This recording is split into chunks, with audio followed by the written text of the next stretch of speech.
Hi అండి, అందరికీ నమస్కారం. వెల్కమ్ టు తెలుగు పాఠశాల యూట్యూబ్ ఛానల్. నేను మీ భాస్కర్ మాట్లాడుతున్నాను అండి. ప్రస్తుతం నేనైతే దోరపూడి దగ్గర ఉన్నటువంటి వేములపల్లి అనే విలేజ్లో ఉన్నానండి. విలేజ్లో చిలుకూరు బాబురావు గారు అనే రైతు యొక్క జీవిత చరిత్రను తెలియజేస్తూ వారికి సంబంధించినటువంటి పుస్తకావిష్కరణ కార్యక్రమం అయితే ఇక్కడ జరుగుతుందండి. అలాగే ఒక్క పండించే రైతుల సమగ్ర సమావేశం, అంటే ఒక్క రైతులందరూ ఒక్క చోట కలిశారని చెప్పొచ్చండి. ఒక్క పండించే రైతులందరూ కమ్యూనికేట్ చేసి వీళ్ళందరూ ఒక చోటకి తీసుకొచ్చి ఈ ఒక్క పండించే రైతుల యొక్క సమస్యలు, ఒక్క పండించడంలో మెళకువలు, ఒక్క పండించే రైతుల భవిష్యత్తు ఏంటి, దీనికి అవసరమైనటువంటి గిట్టుబాటు ధర ఏంటి, దీనికి ఎటువంటి ఎరువులు పురుగు మందులు వేయాలి, దీనికి ఎటువంటి నేలలు అవసరమైతే, ప్రస్తుతం ఏ ప్రాంతాల్లో ఒక్క పండిస్తున్నారు, ఏ రాష్ట్రాల్లో ఒక్క పండిస్తున్నారు, ఒక్క యొక్క ఉపోత్పత్తులు ఏంటి, ఒక్కని ఎలాగైతే మనం మార్కెటింగ్ చేసుకోవాలి, ఈ ఒక్క భవిష్యత్తులో ఆశాజనకంగా ఉంటుందా లేదా అనేది ఇక్కడ వివిధ రాష్ట్రాల నుంచి వచ్చినటువంటి రైతు సోదరులంతా కూడా ఇక్కడ సమావేశం జరుగుతుందండి. ఈ సమావేశానికి నేను నిడదవ నుంచి వచ్చి ఇక్కడ అటెండ్ అవ్వడం జరిగిందండి. అలాగే ఈ కార్యక్రమంలో విశేషాలన్నీ కూడా మీకు నా ఈ వీడియో ద్వారా చూపించే ప్రయత్నం చేస్తానండి. తప్పనిసరిగా ఈ వీడియో చివరి వరకు చూసి ఒక్క రైతుల యొక్క సమస్యలు, ఒక్క భవిష్యత్తు గురించి మనం తెలుసుకునే ప్రయత్నం చేద్దామండి.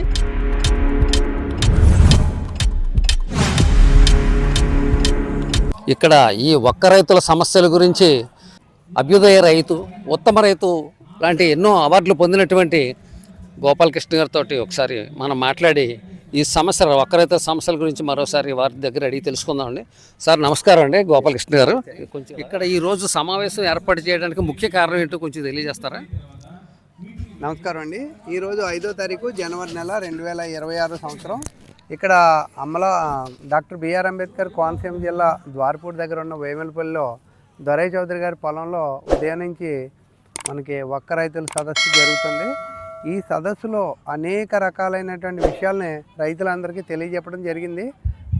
చౌడప్ప గారు వచ్చారు, అలాగే AP food processing society commissioner గారు చిరంజీవి చౌదరి గారు వచ్చారు, అలాగే ఉప్పలపాటి చక్రపాణి గారు, దొరయ్య చౌదరి గారు, ఇలా ఎంతోమంది సాగు చేస్తున్న రైతులు వచ్చారు.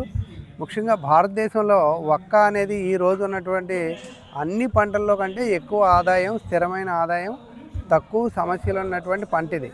కాబట్టి ఈ పంటలో సమస్యలు ఉన్నాయి అని చెప్పడం కంటే ఈ పంట సాగు చేసిన తర్వాత దీన్ని ఉత్పత్తి ఇక్కడ ఆంధ్రప్రదేశ్లో ఉత్పత్తి అయినటువంటి ఒక్కని ఎక్కడో కర్ణాటక తీసుకెళ్ళి అక్కడ ప్రాసెసింగ్ జరుగుతుంది తప్ప ఇక్కడ మనకి ప్రాసెసింగ్ యూనిట్లు లేవు. రెండోది ఏంటంటే ఈ ఒక్క నవలడం వల్ల క్యాన్సర్ వస్తుంది, ఇటువంటి అపోహలు కొన్ని ఉన్నాయి. అంటే దాంట్లో కలిపి ఇతర పదార్థాల వల్ల క్యాన్సర్ వస్తుంది కానీ ఒక్క వల్ల క్యాన్సర్ రాదు. ఎందుకంటే మన పూర్వీకులు కూడా తాంబూలంలో ఒక్కను పెట్టి మనకి ఇచ్చేవారు.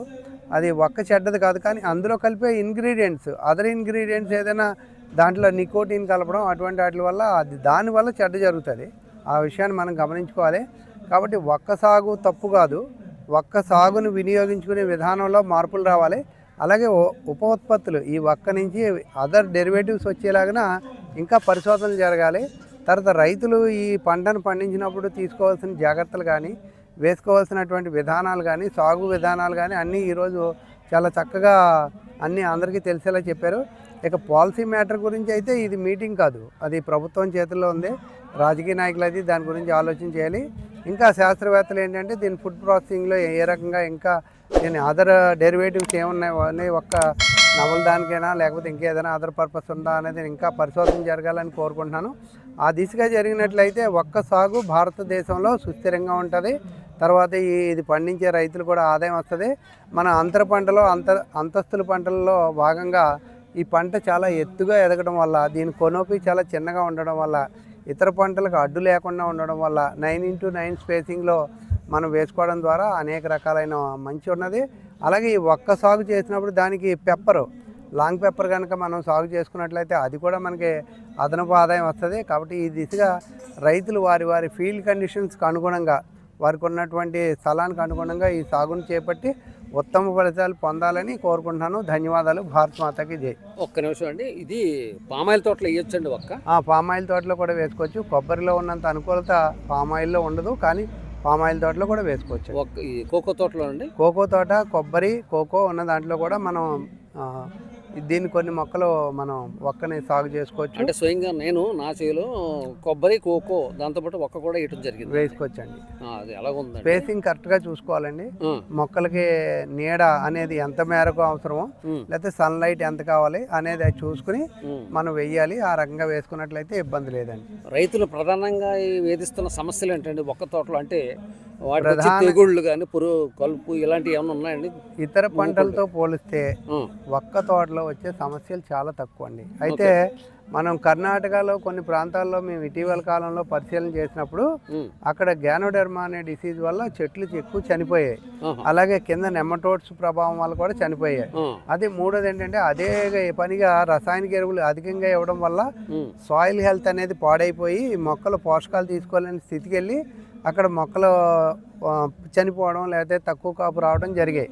అలా కాకుండా దీన్ని పూర్తిగా కొంత సిస్టమేటిక్ ప్రొసీజర్లో దీన్ని సాగు చేపట్టాలి. దీని సాగులో ఉన్నటువంటి పోషకాల యాజమాన్యం కానీ లేకపోతే భూమిలో బయోచార్య వినియోగించడం కానీ సూక్ష్మజీవులు azospirillum, PSP, potash mobiliser, trichoderma viride, pseudomonas, vascular mycorrhiza లేకపోతే ఘనజీవామృతం, ద్రవ జీవామృతం, ఇటు వర్మి కంపోస్టు ఇలాంటి అన్ని రకాల సమగ్ర పోషణ విధానాలని అవలంబించడం ద్వారా ఫ్రూట్ కూడా మంచి నాణ్యతగా ఉంటుంది. తర్వాత దిగుబడి కూడా పెరుగుతుంది, సాయిల్ హెల్త్ కూడా కాపాడబడుతుంది. ఒక్క సాగులో ఇతర పంటలతో పోలిస్తే ఉన్న సమస్యలు చాలా చాలా తక్కువ.